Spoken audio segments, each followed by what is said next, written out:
Assalamualaikum warahmatullahi wabarakatuh. Bertemu lagi dengan Ibu Siti Jamnah. Sebelum kita belajar, terlebih dahulu kita berdoa. Berdoa dimulai.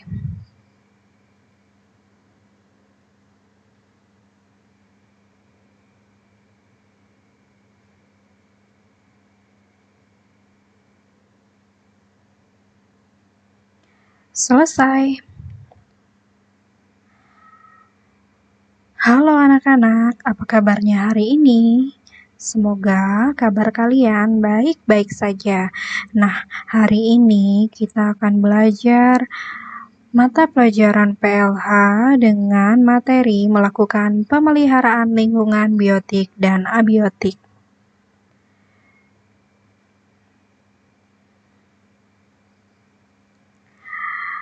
Lingkungan biotik. Lingkungan biotik terdiri atas tingkatan-tingkatan makhluk hidup, yaitu populasi, komunitas, dan ekosistem. Nah, sekarang Ibu akan bahas ketiga komponen tadi. Yang pertama, individu. Makhluk hidup tunggal disebut juga individu.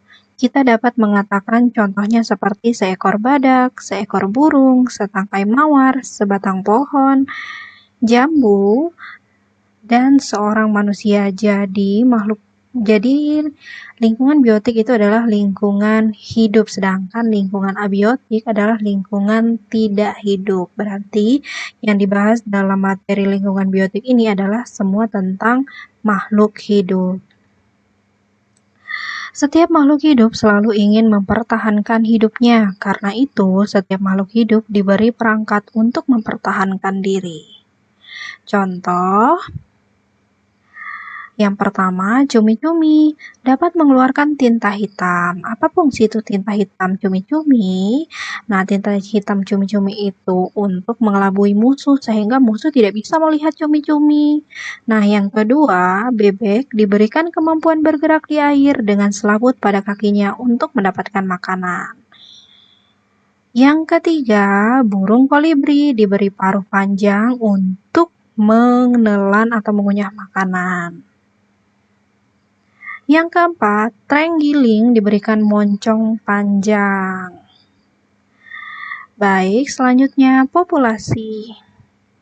Populasi adalah kumpulan makhluk hidup yang sejenis. Contoh, 1. Puluhan ekor penguin yang berada di sebuah pantai. 2. 200 pohon jati di sebuah areal hutan.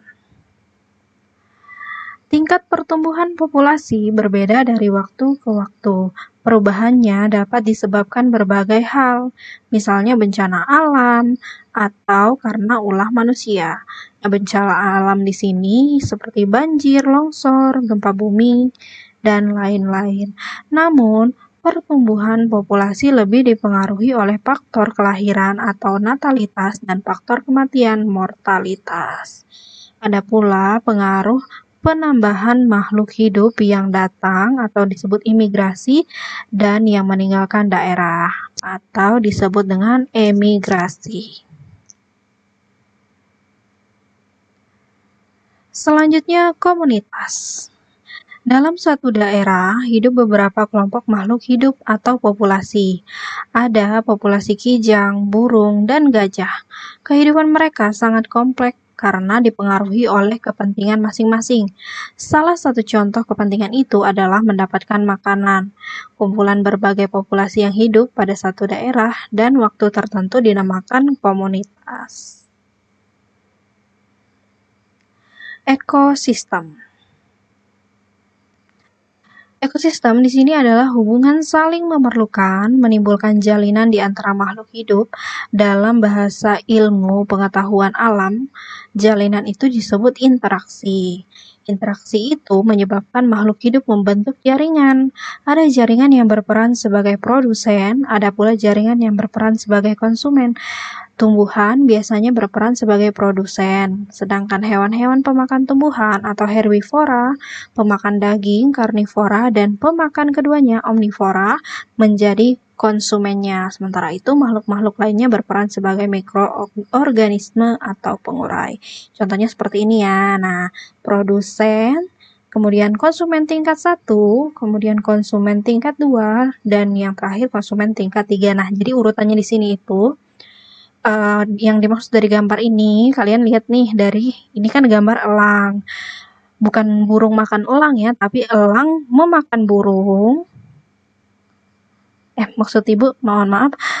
Jadi elang memakan ular, kemudian ular memakan tikus, lalu tikus makan padi. Nah, jadi di situ urutannya padi di sini sebagai produsennya. Nah, jadi bukan padi makan tikus ya, tetapi tikus memakan padi. Jadi seperti itu. Nah, demikian tadi materi kita pada hari ini, dan kemudian ada tugas untuk kalian di rumah, khususnya kelas 6 murid Ibu Jamnah ya. Jadi tugas kalian hari ini adalah uji kompetensi menjawab pertanyaan yang ada di bawah ini dengan benar. Jawablah pertanyaan-pertanyaan di bawah ini dengan benar. Jawab di buku tulis kamu. Nah, untuk kalian yang tidak punya buku paketnya atau tidak punya materinya, harap rangkuman tadi dicatat di buku tulis sehingga kalian tidak lupa materi kita kali hari ini ya. Nah, kemudian soalnya itu ada, ini ditulis di buku, dikerjakan di buku tulisnya ya. Nomor 1, soalnya adalah apa yang dimaksud dengan lingkungan biotik. Yang kedua, tuliskan 3 contoh makhluk yang termasuk ke dalam makhluk biotik. Nah, yang ketiga, apa yang dimaksud dengan individu? Berikan contohnya. Yang keempat, apa yang dimaksud dengan komunitas? Dan berikan contohnya. Yang kelima, jelaskan hubungan antara makhluk hidup dalam sebuah rantai makanan. Nah, ini tugas kalian hari ini ya. Selamat mengerjakan dan tetap semangat meskipun belajar dari rumah. Karena kenapa kita harus belajar dari rumah itu supaya kita tidak menyebarkan atau supaya kita memutus rantai penyebaran virus corona. Semoga virus ini cepat berlalu ya. Ibu juga rindu sekali ingin mengajar di kelas. Baik, terima kasih sudah menyaksikan, mendengarkan, dan memperhatikan dengan baik materi kita pada hari ini. Sekian dan terima kasih. Wassalamualaikum warahmatullahi wabarakatuh.